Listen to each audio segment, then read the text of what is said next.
எல்லாருக்கும் மாலை வணக்கம். ஆஃபீஸ் முடிச்சுட்டு கிராசரி ஸ்டோர்ஸ் போய் கொஞ்சம் வெஜிடபிள்ஸ் வாங்கிட்டு வந்திருந்தேன். எல்லாத்தையும் எடுத்து டப்பால அடைச்சு வச்சுட்டு, நைட் டின்னர் செய்ய ஸ்டார்ட் பண்ணியாச்சு.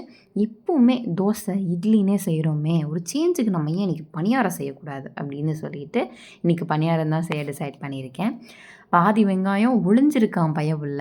சரி நீ தப்பிச்சுட்ட அப்படின்னு சொல்லிட்டு அவன ஓரமா எடுத்து வச்சுட்டு, செய்ய ஸ்டார்ட் பண்ணியாச்சு சமையல. அதுக்கப்புறம் தோசை பேட்டர் எல்லாமே வந்து ரெடி பண்ணிட்டு, சாரி மறுபடியும் தோசைன்னு அதே ஞாபகத்துல சொல்றேன். பணியார பேட்டர ரெடி பண்ணிட்டு, பணியாரம் சுட ஸ்டார்ட் பண்ணிட்டேன். வல்லவனுக்கு புல்லும் ஆயுதம்னு அந்த காலத்துல சும்மாவா சொல்லி வச்சாங்க.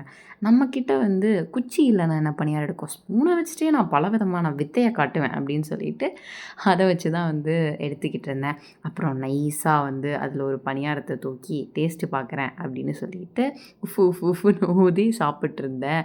பணியாரத்தில கொஞ்சம் வெங்காயம் கம்மியா இருக்கு அப்படின்னு எல்லாரும் சொல்லுவாங்க. ஆனா எங்க இதில வெங்காயத்தில கொஞ்சம் பணியாரம் கம்மியா இருந்துச்சு. But taste really super. அப்ப நல்லா வயிறு முட்ட சாப்பிட்டு, வரட்டா அப்படின்னு சொல்லிட்டு தூங்க போயாச்சு. Good night.